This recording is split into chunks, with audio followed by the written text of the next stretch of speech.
Hello, my name is Christye Gonzalez, and welcome to my presentation of my problem of practice entitled An Exploration of Dental Team Members' Transformational Leadership Skills Development, a qualitative single case study.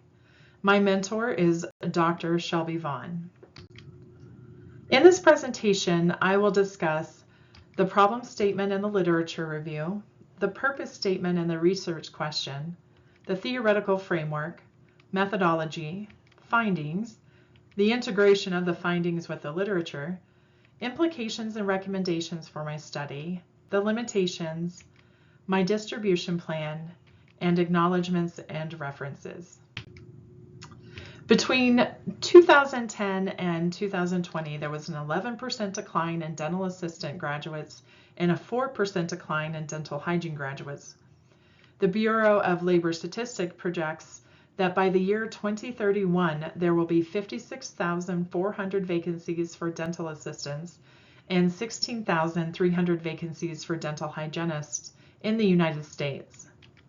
Currently, 34% of dental practices report that they are unable to fill the vacancies.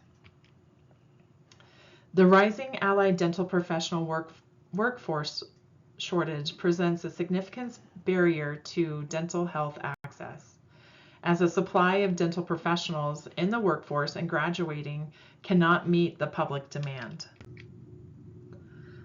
I have divided my literature review into five sections, with the first section being organizational culture. Organizational culture plays a critical role in shaping employee motivation, performance, and psychological safety, which directly influences patient care and organizational success. The second is dental team organizational roles, and studies suggest that fostering leadership skills across all roles within the dental office leads to better patient care, job satisfaction, and opportunities for professional growth. The third part of my literature review is leadership in healthcare. And informal leaders are recognized for their knowledge and experience and are naturally influencing collaboration and knowledge sharing among their team. Their ability to lead without formal authority can positively impact job satisfaction and during times of change offer stability. The fourth part of my literature review is ineffective leadership and consequences. Ineffective leadership creates an environment that is characterized by disorganization, inefficiency, and high stress. And the fifth part of my literature review is best leadership practices and skills. A product of the best leadership practices and skills is a psychologically safe environment that directly affects employee well-being, job satisfaction, and patient safety, which in turn reduces turnover and improves team performance. The purpose of this qualitative single case study is to explore how dental team members describe changes in leadership skills after using a transformational leadership-based application. And my research question is, how do dental team members describe changes in their leadership skills, including idealized influence, inspirational motivation, intellectual stimulation, individualized consideration, after using transformational leadership-based application? The theoretical framework that I used for my study is transformational leadership theory, and it was introduced by Downton in 1973, and then expanded by Burns in 1978, and finally revised to what we know today by Bass and Avolio with four key components. The four key components are idealized influence, where leaders act as role models to earn trust and respect from followers. The second is inspirational motivation, where leaders communicate a compelling vision to inspire and motivate followers to achieve organizational goals. And the third is intellectual stimulation, where leaders encourage innovation and critical thinking by challenging existing assumptions. Individualized consideration is the fourth component, where leaders provide personalized mentorship to support and address the unique needs of the followers. I used a qualitative single case study design for my study, and this design focused on capturing the lived experiences and perspectives of participants within a specific bounded system, and in this case it was a single dental office team in Colorado.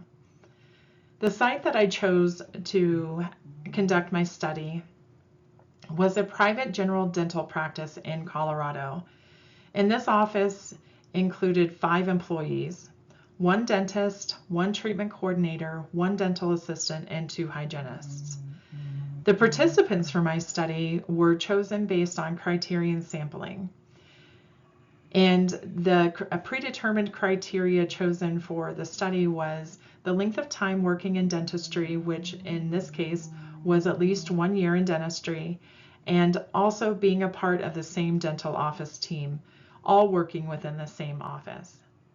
For the study, I recruited 4 participants, 1 dentist, 1 treatment coordinator, 1 assistant, and 1 hygienist.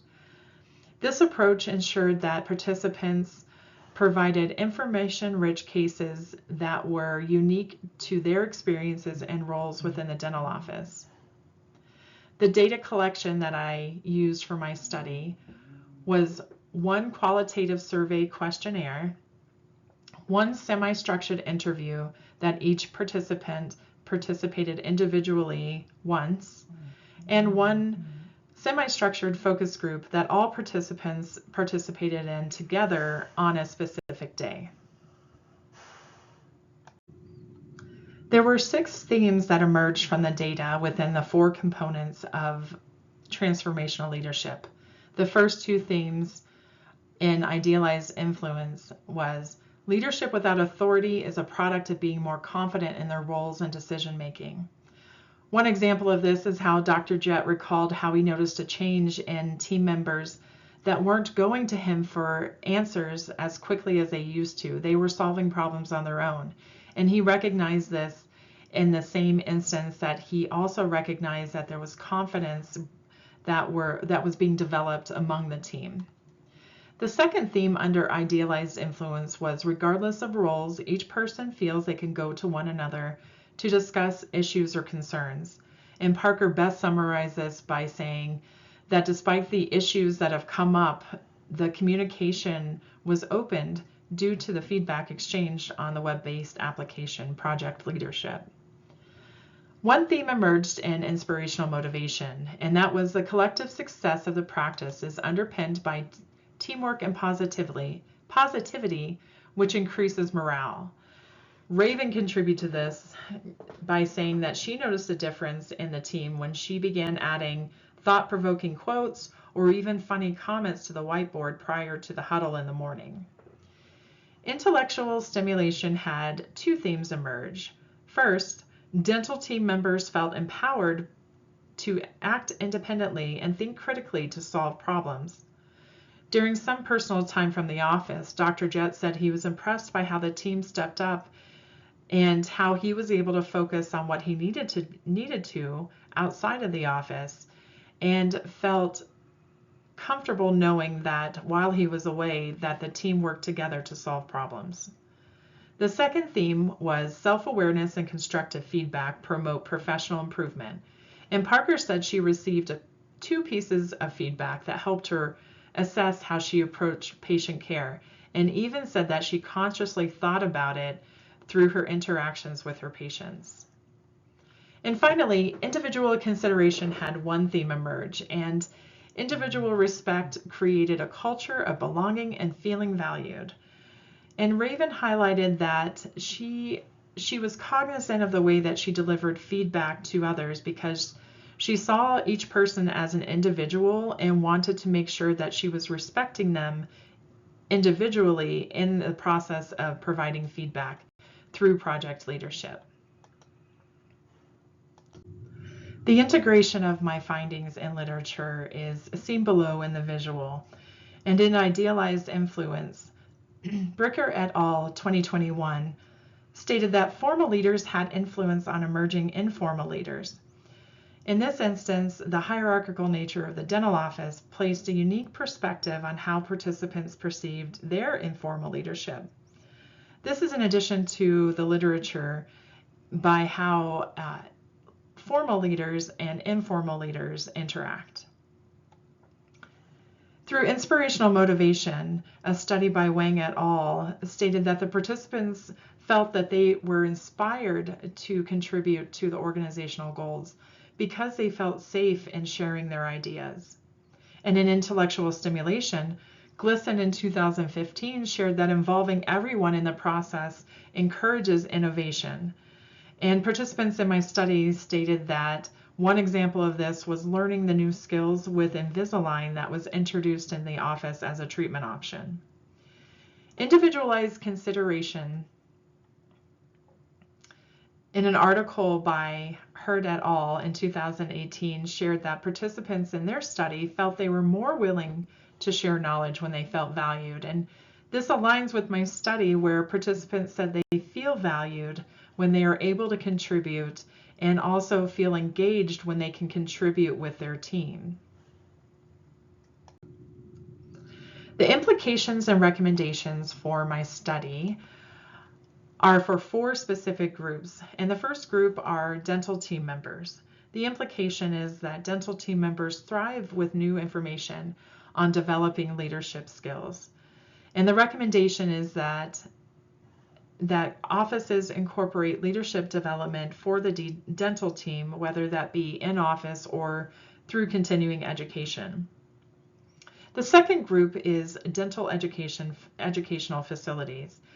And the implication is the lack of leadership integration in the dental curricula for ADPs. And the recommendation is that the dental educational facilities integrate leadership modules on transformational leadership using real-world scenarios to enhance learning as they practice their clinical skills.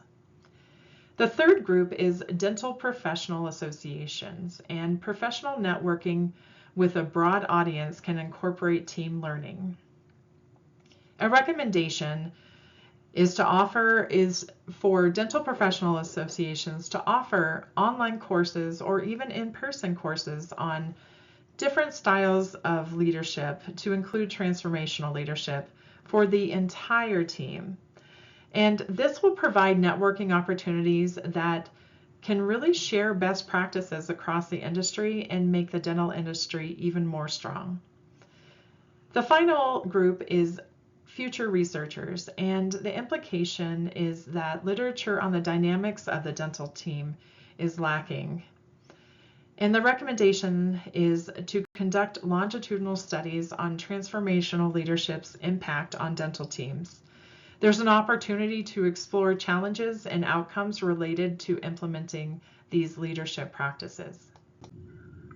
There were 3 limitations in my study, and the first one was time. I had 1 semester to collect data.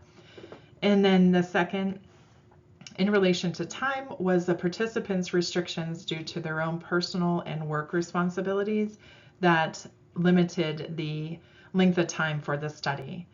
The second was identification of participants, and this was mitigated through pseudonyms used for the participants and the office. And the third one was interactions. And the first part of the interactions was transparency. The concern and the limitation was that they would be transparent in their interviews individually and also in the focus group. Second, honesty in giving and receiving feedback in project leadership, which could contribute to the findings within the study. And then finally, I work at this office on a part-time basis, and so as such, there could be some limitations to how information is shared. My distribution plan includes distribution to dental team members through 60-minute workshops and also seminars, dental education facilities through journals such as the Dental Education Association, guest lectures or study groups, dental professional associations through state and national associations and their journals, and then finally future researchers at academic conferences and also through their journals. I'd like to take a moment to extend a very sincere thank you to my committee members. Dr. Shelby Vaughn, my advisor, Dr. Brenda Jones, and Dr. Kevin Scott, also members of my advisory committee, and the Research and Writing Development Center. Everybody put in so much effort into collaborating and helping to make me a better researcher and also a better writer, and I thank you.